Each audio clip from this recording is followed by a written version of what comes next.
Hey, it's Kevin with the New Warehouse Podcast, bringing you a new episode today.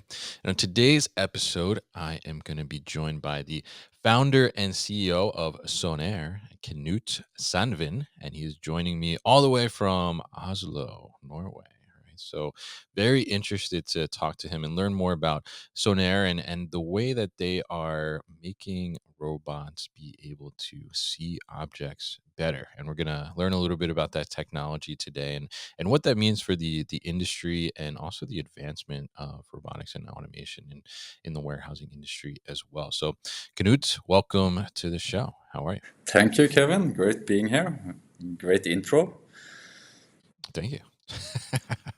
Great to have you here, definitely, and definitely very interested to learn about this topic because I think, we see certainly more robotic solutions, more automation solutions coming to the market, whether that's via YouTube or LinkedIn or at trade shows, conferences.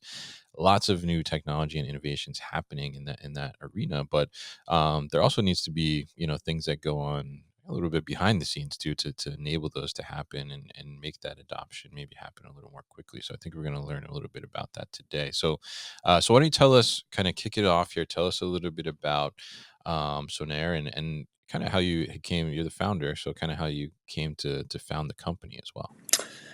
Okay, yeah, Sonair. The name Sonair, it plays on sonar and sonar in air. I think many people knows sonar for underwater detection and navigation. Yeah.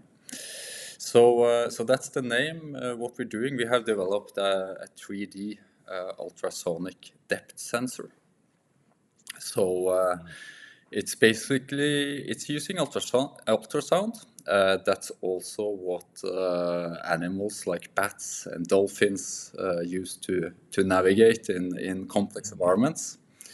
And we have so the sensor is based on technology developed over decades in a research group in Norway.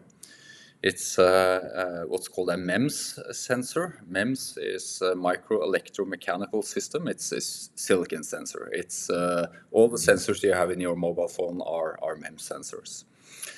And what we have enabled by this core sensor component is a technique called beamforming, and that's if you have ever been to the doctor and gotten an ultrasound scan, that's Yeah. Yeah. beamforming. That's the technique used there to image inside your body. So we built a platform where you can use the same techniques in air, and our first application is within robotics. So how are we using this? It's really to see if anything is in front of the robot. Any object, any kind of object. Is it a glass object? Is it a soft object, hard object? It doesn't matter. Everything is visible in ultrasound. So that's the advantage, or one of the advantages. Mm. Interesting. So I'm curious. I mean, where did the idea come from? Yeah, that's Yeah. Sonair is actually my third startup. Okay. First one was a company called Gas Secure. We made gas detectors, and that was also partly based on using ultrasound. Interesting. And this was in 2009. I started the first company, and I wanted to use the same technology back then, but we decided it wasn't mature enough. So since then, it has matured, and I have followed the development. In my second startup, I worked with sensors on the power grid, and we developed a drone that could automatically or autonomously install these sensors on powered grid lines. So that took me into robotics and autonomy, and what kind of technology do you have available for navigating machines autonomously, and kind of things aligned. I saw potential for improving, and And I got together with people with ultrasound background from the medical field, and we started Sonair. And Ah, that's interesting. 2.5 years ago. We are launching our product now in June. It's been out for about a half year now with some pilot customers for testing in a test version, and it's now coming in a product version. Interesting, interesting. Okay, and so I guess tell us for understanding, right? Because you know how previously, or I guess maybe traditionally, maybe is the better word. Are these robots kind of detecting Mm. objects? Prior to Sonair. Yeah, and they are. I mean, robots are working quite good now. Mhm.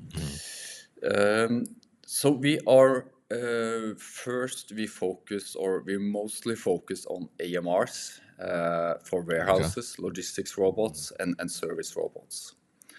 And they are currently using very much the same sensor package, those kind of robots.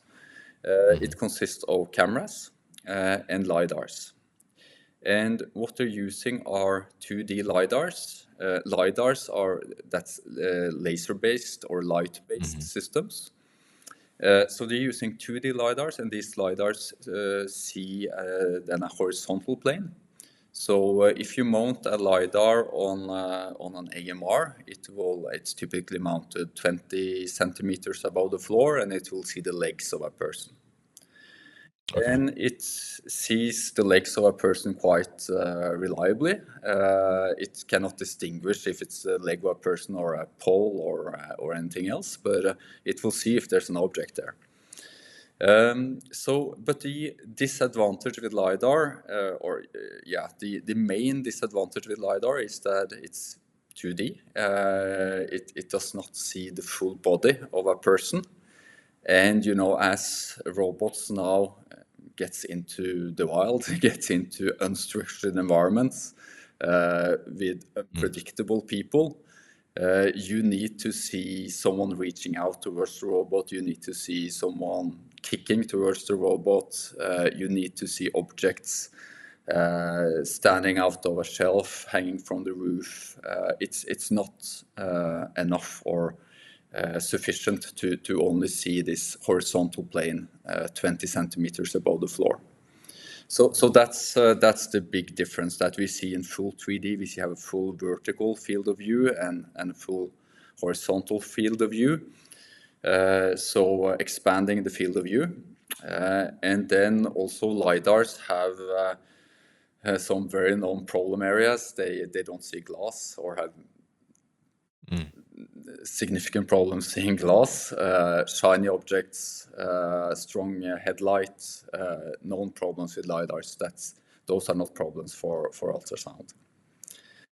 Interesting, and so the problem around seeing glass or shiny objects, right, is because I mean, essentially, I guess the glass is Yeah, transparent, right? So it's hard to detect that, and then the shiny objects, I guess, maybe because there's some kind of reflection. Is that why? yeah, that's why. And those are also problems for cameras. Hmm. But I strongly believe in the future of cameras and the AI models now being trained to understand images. Mm.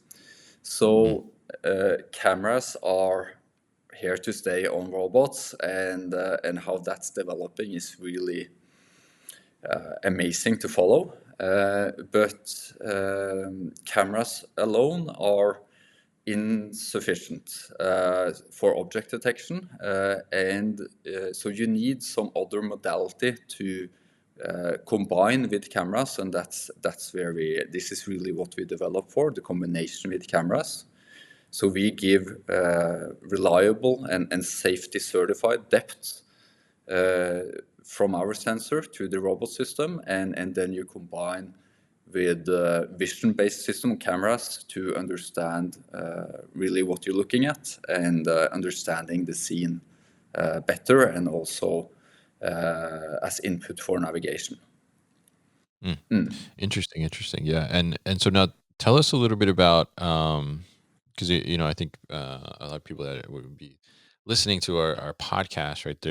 They're ones that are kind of evaluating different robotic solutions and trying to understand, are they going to be a good fit for their operation, and you know a lot of them probably too are in a position where they're looking to maybe first make their first investment in robotics or automation, right? So tell us a little bit about how this technology kind of, from an operator's perspective, right? How does it make a difference for the way the robots will interact either with each other, the operational environment, or if they're working alongside humans? Yeah, and I mean the goal here is really to not have to design your warehouse or the environment to the robot, but to Mm, use robot along with people in a messy environment or an environment sure. changing all the time, and not have to think about any adaptations to make the robot work. So using our sensor will contribute to that vision. And as I mentioned previously, working next to people and with people, you really need to see more than the legs of a person. So that's Mhm. and also these systems need to be safety certified. The easiest way to safety certify a robot is to use safety certified components, safety certified sensors and other components, and that's also the usual way of safety certifying robots. Our sensors will be safety certified. So that's really the only safety certified alternative you have to see in full 3D. Mm, So what else is important for an operator? Cost, of course. Cost of the current, so the lidars is high, very high for safety certified lidars. We're taking that significantly down, and also making it easy for the robot OEMs to get safety to work. That's our mission really, to make safety easy. Yeah. mm. Interesting. Yeah, and I think that's a great mission to have. Yeah. Definitely, we want to be safer for sure. I think it's also an interesting point there. Not having to build your operation, or I guess alter your operation to accommodate Mm. the robots, right? Which I think certainly opens up more options for companies. That maybe they don't have the luxury of some of the larger corporations that, hey, we're just build a new building Mm. and we're going to build that building around these automation solutions. So, these companies that are, well, we've had this building for 15 years, and we're not going to go build a new one just to put robots in. Like, how can we do something with what we have existing? And I think more people are looking to try and do that based on kind of what's going on in the market, and not really any relief in terms of lease rates or real estate pricing, and things like that. How do we get more out of what's already existing, and how do we do that with you know not investing in like redoing the entire operation, or stop the flow of goods in the operation to be able to rebuild in that sense. So I think that's a really, really great thing. So I guess tell us from your perspective, how does your technology kind of help to lower the bar of entry for robotics itself? So for the robotic builders, the OEMs, the what's being done today is really combining different sensors from different vendors and putting it all together in the brain of the robot. That's still Mm, what you need to do, but we make it easier, integrating with vision systems, and we take care of the safety aspect for the robot. That's our main value proposition, to take care of the safe object detection and people detection with this 3D functionality. So and of course, I mean, we do what we can to make it plug and play, easy to integrate, using the data formats they're used to work with. Also, working with partnering up with other providers in this field, so we can have a combined solutions, easier to work with for the robot builders. Yeah, we now talked about the AMRs and service robots, but also I am a strong believer in the humanoids. They're coming. They Yeah, they they're coming. they're Yes. coming, and they will also need to be around people and not Mm, protected by fences. So they also need to handle safety in a full 360 view around the robot. So we're also talking to players in that field, and we really, I think we're a strong alternative there.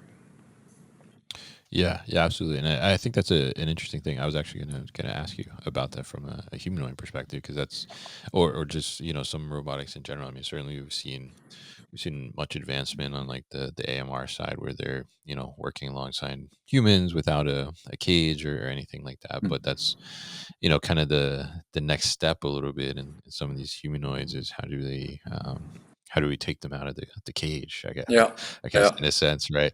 To be able to operate next to humans, and have maybe some interaction there yeah. as well in that sense. So it's great that you touched on that. So really interesting there. And I mean, what do you think? I guess let's clarify something too. So the your customer essentially is the robotics OEM, Yeah. right? Yeah. It So. is, and we haven't. I mean, we haven't touched on cobots or robot arms. Mhm, We also have quite strong interest in, yeah, replacing the fences by using virtual mm. fences, and we also can apply our technology for that. So installing a Oh, sensor in a interesting. static location and creating a safety field in front of the sensor. Interesting. Okay. Okay. Yeah, because I've seen some of the robotic arms in obviously in trade shows and things, but also like in operations, and yeah, I mean some of the large ones. I mean they're moving at incredible force, right? So you don't want to get close to them, because they will knock you out for Yeah. sure. But so tell us a little bit about, like, I mean, how does that work, and what would be the idea there? How would that kind of create more flexibility in the operation? Yeah, so how it works is for the robot arms is really you mount the sensor looking forward, and the user, it can be the warehouse operator or the operator of the robot arm, then defines a safety zone. So our sensor will see 5 meters in front of the sensor, and you can then define what area needs to be protected, and with different actions. So typically, there's a warning zone where if a person gets into this warning zone, let's say it's 3 meters out, the robot arm will slow down and go more easy. If they then enter the stop zone, typically closer to the robot, it's a full stop. A stop signal Mm, from the sensor to the robot, and it immediately stops. So that's how you configure it and how it works. And you can then define these safety zones in 3D, and that's I think we're the only company having that capability. mm. So that's new functionality and a quite strong value proposition. Makes it very easy to set up these safety zones around. It can be, I mean, robot arms, dangerous machinery, I mean, saw blades and heavy stuff.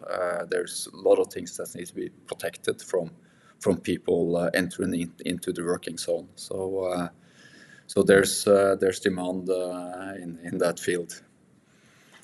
Yeah, yeah, absolutely, and that's very interesting to hear, and so I'm curious, how does what needs to happen? I mean, aside from sounds like people need to get Sonair and their products, Yeah. but I mean, aside from that, what from your perspective, like what needs to happen to whether it's humanoids or other type of robotic solutions, what needs to happen in order to speed up kind of the process of automating these warehouses and getting more adoption from the warehouse companies themselves. Yeah, let's keep it to the AMRs, and I mean the Sure. humanoids is an endless discussion, but Yeah. the AMRs, I mean, let's get them down in price. That's Mm, the cost level is, in my opinion, way too high. So let's get them mm, down in price, make them easy to implement. The user interfaces needs to be improved, so they are much more plug and play. Just power them up, and they will learn the environment and start. You're ready to start. And sensor technology is of course a large part of that. mm, And what we're doing is, I believe that's an important part to handle safety without further concern. That's make mm. it easy. That's where we need to go. Make it easy. Yeah, absolutely. And I think making it easy, even though it's probably complex and challenging for the robotics company themselves, right? To put the solution together and get it out there and certainly get that price point lower, as you mentioned. I mean, I think will make that adoption much faster and much easier for a lot of companies to start to digest Yeah. better and be able to navigate and figure out. So now, if we look towards the future, what do you see in kind of the future of robotics in warehousing specifically? See how it's developing. It's the growth of AMRs. I mean, it's a little up and down, but in the trend is really steep growth. Mm, More and more companies are including AMRs in their operations. And not only the really big ones, but as you mentioned, smaller operations. As it becomes easier, you don't need to buy 100, but you can start with one or two, and then mhm. scale as you see the advantages. We need to get there. I mean, just getting people to yeah.